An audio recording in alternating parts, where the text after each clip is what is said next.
Stop. That dark green patch on the highway, cut face you just drove past, could be worth $8,000.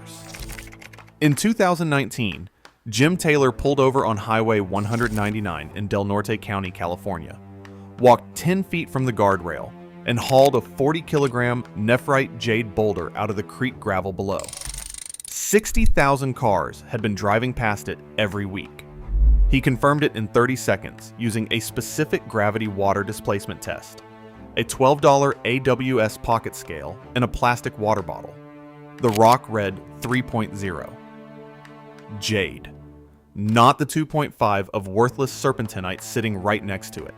By the end of this, you will know how to run that same specific gravity test, plus a streak test on a $1 unglazed porcelain tile from any hardware store, to separate jade from junk, garnet from slag, and gold-bearing quartz from calcite. 5 surface patterns on road cuts point directly at what is buried underneath.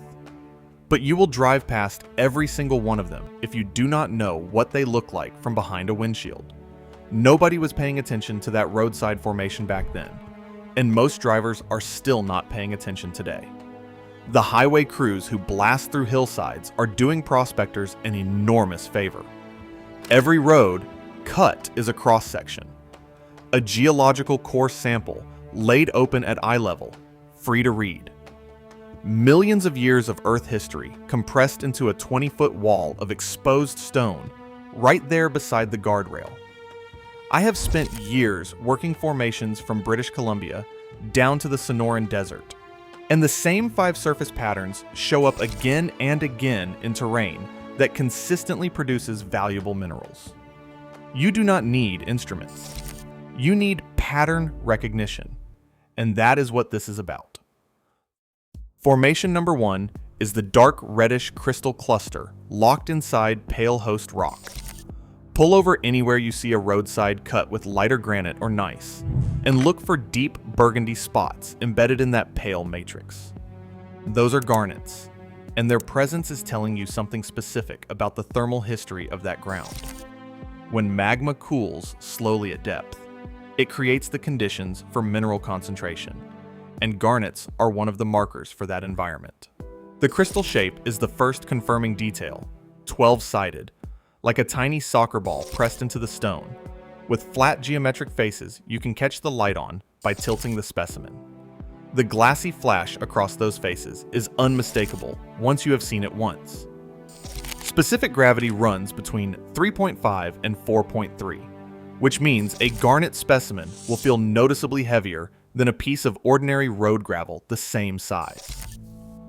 Pick up 2 rocks of equal volume, and the density difference is something your hand registers before your brain processes it. More importantly, garnet-bearing pegmatite is not a garnet-only deposit. The same slow-cooling, mineral-rich conditions that produce those burgundy crystals also concentrate beryl, tourmaline, and in certain pegmatite zones, sapphire corundum, in the surrounding matrix. The garnet is the signal, not the prize, though garnets have their own market value depending on clarity and size. What the garnet is really telling you is that you are standing in front of a mineralogically complex zone worth investigating outward from the road cut. If you want more field guides, exact coordinates, and the exact tools I use in the dirt, subscribe to the channel now. Let us get back to the rocks. Formation number 2 is the white quartz vein cutting diagonally across darker host rock. Quartz veins do not form randomly. They form where superheated, mineral-laden water was forced upward through fractures in the crust and deposited material as pressure dropped and the fluid cooled. In volcanic and granitic terrain, those hydrothermal channels carry more than quartz. Gold, tourmaline, and copper minerals travel in the same fluid and precipitate in the same veins. When you see a white or milky streak running at an angle through darker basalt or schist, especially a vein thicker than your thumb, you are looking at a fossil hydrothermal channel. The surface texture matters. Quartz veins that carried gold often have iron-stained surfaces, rust-colored halos where the surrounding rock oxidized, and small vugs. Those are open cavities in the vein face where crystals had room to grow. The veins that built the gold rush economy in the American Southwest and Pacific Northwest look exactly like this from the road. The key field test here is the scratch test. Free uses a steel knife blade. Quartz sits at 6.5 to 7 on the Mohs hardness scale and will not scratch under a blade. Calcite, the most common white mineral imposter, sits at 3 and scratches immediately. That single test eliminates the most common false positive in 30 seconds. Formation number 3 is the black needle crystal, projecting from coarse pale rock. Pegmatite is the most underappreciated roadside formation for anyone working without a guidebook. It looks like granite that went wrong. Abnormally large crystals. Feldspar plates the size of your palm. Quartz masses you could use as a doorstop. Everything oversized compared to ordinary granite. When you see that coarse, grainy texture and black needle or column shapes projecting from the surface, those dark crystals are tourmaline, specifically the iron-rich black variety called scoral. The identifier is the striations, fine parallel grooves running lengthwise down the crystal face, like tiny channels carved by a very precise blade. No other common roadside mineral presents that combination of columnar habit and longitudinal grooves. Black tourmaline by itself carries modest collector value, but tourmaline is a mineral family, and the colored varieties, green verdolite, pink rubellite, and the watermelon type with a green rind and pink interior, form in the same pegmatite bodies as the black scoral. The black crystals you see on the road cut face are the surface expression of a pegmatite body that may contain the collector-grade colors deeper in. At gem shows I have attended, clean rubellite specimens from documented North American pegmatites sell consistently between $40 and several $100 per specimen, depending on size and saturation. Now, I want to be direct about something, because this is the part of roadside prospecting that catches people badly. The Petrified Forest in Arizona prosecutes theft of petrified wood from parkland with federal charges, fines that reach tens of thousands of dollars, and confiscation of vehicles used in the removal. I have spoken with people who walked off what they thought was adjacent private land and found themselves in federal court.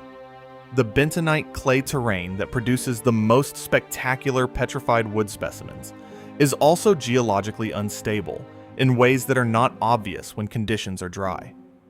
Bentonite swells when it absorbs water. A road cut that looks solid and readable in summer sun can slump after a single overnight rainstorm, and it does so without much warning. Fresh scarps, the newly exposed pale clay faces you see after a cut has moved, are beautiful for prospecting, but dangerous to approach closely for at least several dry days afterward. Read the formation from the road. Walk toward it carefully. Test the ground underfoot before committing your weight to the slope.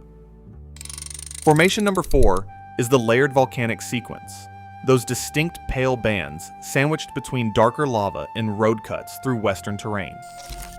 In Arizona, Nevada, Oregon, and Wyoming, highway cuts through volcanic geology show pale pink, cream, or silver gray layers compressed between darker basalt or andesite.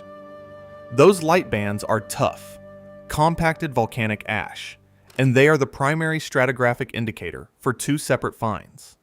First, obsidian forms in the silica-rich lava flows adjacent to tuff layers.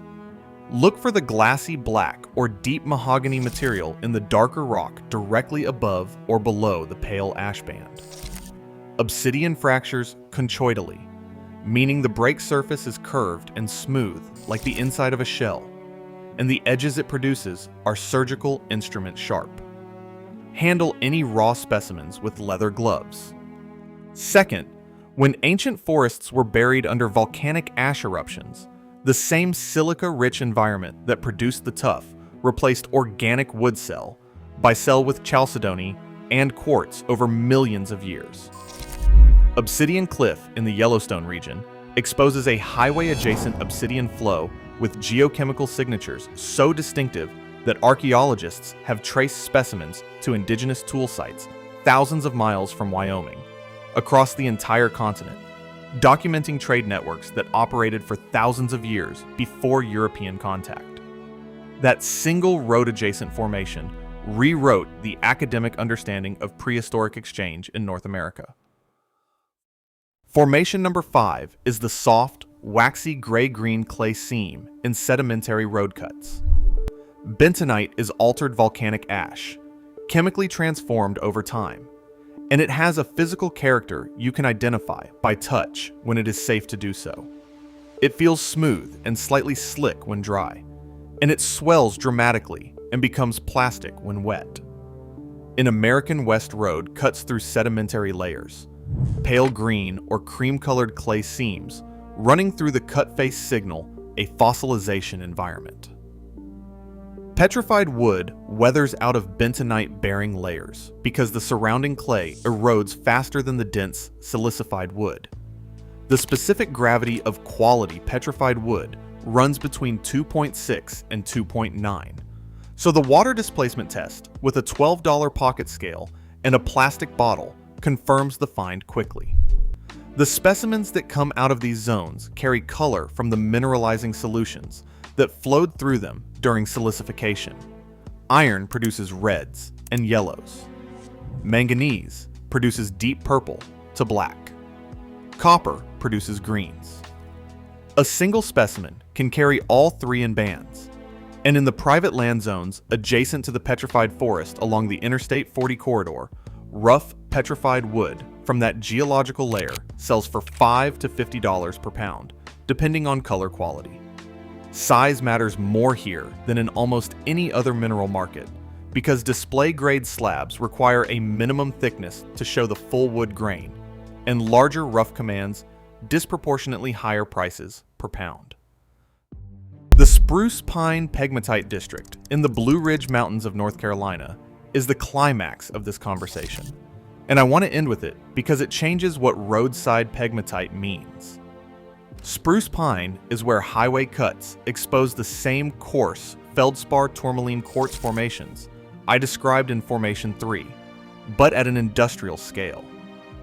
The high purity quartz from this district is so chemically clean that it supplies the global semiconductor manufacturing industry. The quartz that goes into silicon chips. The same geological body produces collector-grade rubellite tourmaline that road workers have knocked loose from pegmatite float during highway construction. Specimens recovered literally from road gravel piles. I have held a pink rubellite crystal pulled from a construction spoil pile near Spruce Pine that would have sold at a mineral show for $200 without cleaning. The formation on the road cut face looked identical to roadside pegmatite I have seen in a dozen states. The difference was what I knew to look for.